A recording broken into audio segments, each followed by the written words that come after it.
Conditioned responses and routines.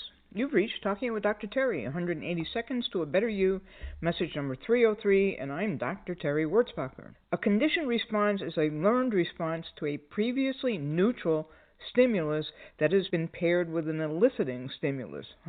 So what, you're probably asking? Well, the what is that there may be things in your life that you're not happy with. These may be conditioned responses, and with a fair amount of effort, you may be able to reverse them. Here's some examples in my life.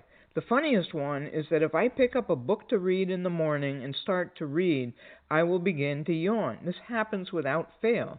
Maybe you're thinking it's because I'm tired in the morning, but that's not it. I've been up and working at my morning routine long before I pick up a book. It's that a few years ago my brain associated yawning with a book. So I waited for my example to give you a bit of the science because the rest of it is just way too much even for me. First of all, there's pairing, and that's pairing the yawn with the book. For some reason, I started yawning one day, way back when I started reading. Then there's association. My brain has now associated a yawn with a book. This has developed into a conditioned response. My brain sees me picking up a book, and it says, it's time to yawn. It's just like Pavlov's dogs. When I'm walking on a certain route, one where I know where the porta potties are, as soon as I get to a certain point, my bladder begins to send those I gotta go messages.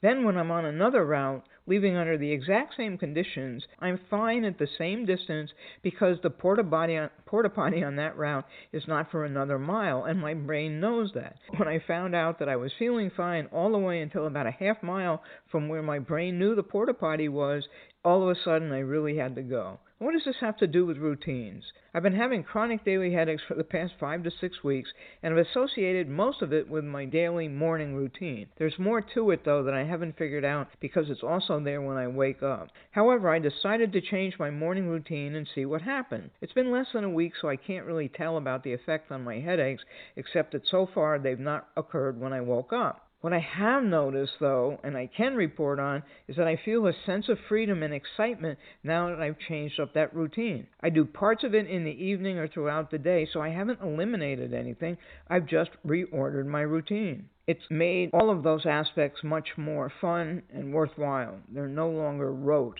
Take a look at your days and see if there are things you might be doing just because you started them a long time ago, and maybe some of them have become stagnant. It's important for the things we do to be stimulating and exciting so that they're actually effective. Analyze your activities and see if there's any shaking up you can do. Maybe you'll find some conditioned responses that you weren't aware of either. And this is a conditioned response, of course. Have a diamond day.